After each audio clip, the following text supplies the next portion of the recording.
जरा सोचिए, एक ऐसे प्रेम के बारे में जो मृत्यु को भी चुनौती दे दे। एक ऐसी आत्मा की कहानी जो 2 जन्मों का लंबा सफर तय करती है, सिर्फ और सिर्फ अपने प्रेम महादेव शिव से दोबारा मिलने के लिए। जी हाँ, ये कहानी है सती और पार्वती की, अग्नि और तपस्या से गुजरती एक अमर गाथा। आप देखिए, इस पूरी कथा के केंद्र में एक बहुत ही दिलचस्प सवाल छिपा है। क्या ये मुमकिन है कि एक ही आत्मा 2 अलग-अलग शरीरों में 2 बिल्कुल अलग-अलग जिंदगियां जिए? यही वो रहस्य है जो सती और पार्वती की कहानी को इतना खास बना देता है। ये कहानी है प्रेम की, बिछड़ने की और फिर से एक होने के लिए मिले एक और मौके की। ये हैं सती और पार्वती। देखने में, स्वभाव में भले ही कितनी अलग क्यों न हो, पर इनके भीतर एक ही दिव्य ज्योति थी, एक ही आत्मा बसती थी, और उस आत्मा का एक ही मकसद था, शिव में विलीन हो जाना। तो पौराणिक कथाओं में अक्सर ये कहा जाता है कि भगवान शिव की 2 पत्नियां थीं। लेकिन ये कहानी किसी साधारण रिश्ते की बिल्कुल नहीं है। ये तो पुनर्जन्म और शाश्वत प्रेम के एक अद्भुत चक्र की कहानी है। और इस गुत्थी को सुलझाता है शिव पुराण, जो साफ साफ कहता है कि हिमालय की बेटी पार्वती असल में दक्ष की बेटी सती का ही दूसरा जन्म थी। सती के देह त्याग के बाद उसी आत्मा ने अपने अधूरे प्रेम को पूरा करने के लिए फिर से जन्म लिया। तो चलिए इस अद्भुत यात्रा को बिल्कुल शुरुआत से समझते हैं। कहानी का पहला पड़ाव है सती का जीवन। एक ऐसा जीवन जिसमें भक्ति की तीव्रता थी और एक ऐसा बलिदान था जिसने सब कुछ बदल दिया। सती का जन्म मानो एक ही लक्ष्य के साथ हुआ था, शिव के प्रति अटूट अडिग भक्ति। उनकी तपस्या इतनी जबरदस्त और उनकी लगन इतनी सच्ची थी कि उन्होंने महान वैरागी शिव के मन को भी जीत लिया।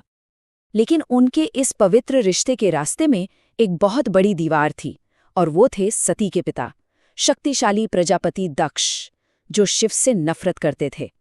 उनकी नज़र में शिव बस एक तपस्वी थे, एक योगी जो एक राजा की बेटी के लायक बिल्कुल नहीं थे। और इसी सोच ने एक भयानक त्रासदी की नींव रखी। और फिर वो दिन आया जब दक्ष ने एक बहुत बड़े यज्ञ का आयोजन किया। उन्होंने सभी देवी देवताओं को बुलाया, पर जानबूझकर शिव को अपमानित करने के लिए उन्हें नहीं बुलाया। जब सती वहां पहुंची तो उन्हें अपने ही पिता के मुंह से अपने पति के लिए कड़वे शब्द सुनने पड़े। ये अपमान वो सह नहीं सकी। गुस्से और पीड़ा से भरी सती ने एक ऐसा कदम उठाया जिसकी किसी ने कल्पना भी नहीं की थी। उन्होंने उसी यज्ञ की पवित्र अग्नि में कूदकर अपने शरीर का त्याग कर दिया। उनके आखिरी शब्द आज भी गूंजते हैं, जो उनके अटूट निश्चय को दिखाते हैं। मैं अग्नि में प्रवेश कर इस देह का त्याग कर दूंगी। अपने स्वामी का अपमान सुनने के बाद जीने का क्या अर्थ है? ये कोई हार नहीं थी, ये प्रेम और सम्मान के लिए किया गया एक अंतिम विद्रोह था।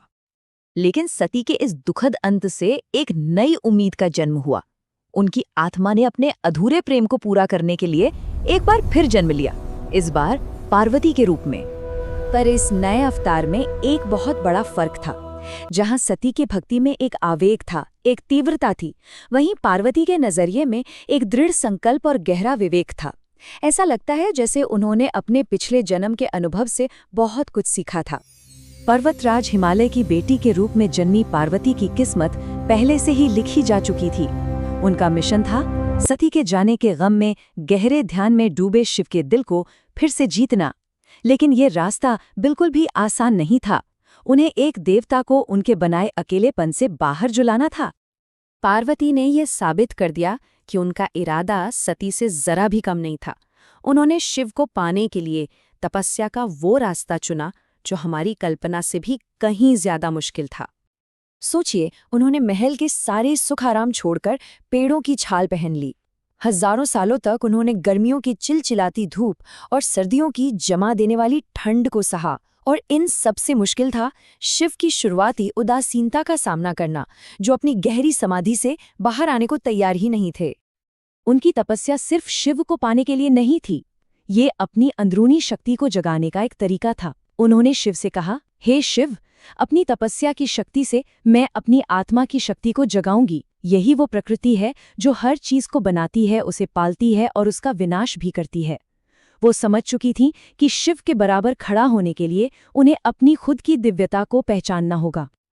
और आखिरकार हजारों सालों की इस अविश्वसनीय तपस्या का फल मिला, और उस मिलन ने ब्रह्मांड के संतुलन को एक बार फिर से स्थापित कर दिया। पार्वती के अटूट संकल्प और उनकी पवित्र भक्ति ने आखिरकार शिव की समाधि को तोड़ दिया। उन्होंने न सिर्फ शिव के दुख को दूर किया, बल्कि उन्हें वैराग्य से निकालकर दोबारा संसार से जोड़ा।